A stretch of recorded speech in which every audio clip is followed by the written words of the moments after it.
We provide you the platform to turn your dreams into reality. Give wings to your aspirations with KR Mangalam University. Jagat Guru Ram Bhadracharya की आंखों की रोशनी कैसे छिन गई थी?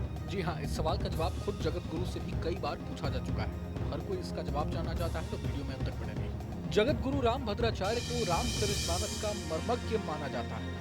बागेश्वर धाम के धीरेन्द्र कृष्ण शास्त्री खुद को उनका शिष्य कहते हैं और पीएम नरेंद्र मोदी से भी राम भद्राचार्य के अच्छे रिश्ते हैं। लेकिन कई बार उनकी बातों से विवाद भी पैदा हुए हैं। कुछ ब्राह्मण उपजातियों को कमतर बताने का विषय हो या फिर प्रेमानंद महाराज पर निजी हमला बोलना, ऐसे मामलों के चलते राम भद्राचार्य विवादों में भी घिरे हैं। हालांकि ये भी सच है कि राम भद्राचार्य शास्त्रों की अच्छी जानकारी रखते हैं और राम मंदिर मामले में उन्होंने अदालत में भी पक्ष रखा था।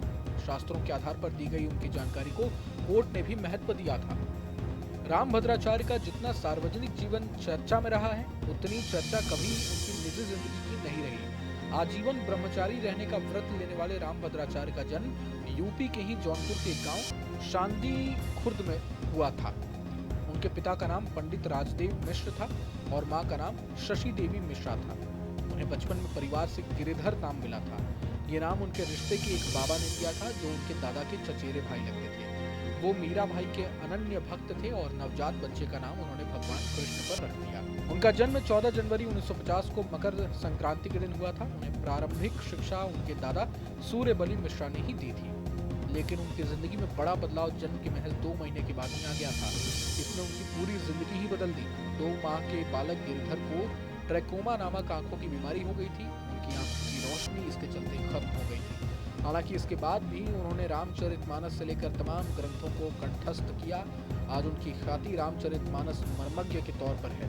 दिलचस्प दावा किया जाता है कि राम भद्राचार्य ने कभी भी ब्रेल लिपि या फिर अन्य किसी साधन का इस्तेमाल पढ़ाई के लिए नहीं किया। उनकी स्मरण शक्ति इतनी तीव्र और विलक्षण बताई जाती है कि उन्होंने 5 वर्ष की आयु तक संपूर्ण भगवत गीता संस्कृत सहित कंठस्थ कर दी थी।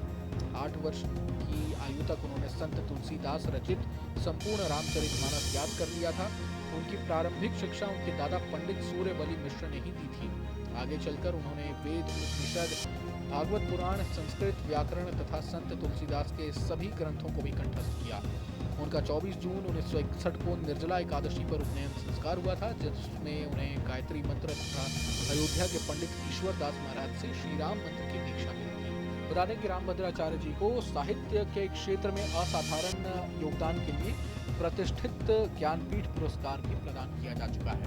बहरहाल पूरे मसले को लेकर आप क्या कुछ सोचते हैं हमें कमेंट बॉक्स में जरूर बताएं। अगर आपको ये वीडियो पसंद आया तो लाइक करें और चैनल को जरूर सब्सक्राइब करें। जीवन को दिशा, धर्म से जुड़ी हर बातों को जानने के लिए हमारे चैनल स्तुति को सब्सक्राइब करें। चैनल पर जाने के लिए इस लिंक पर क्लिक करें।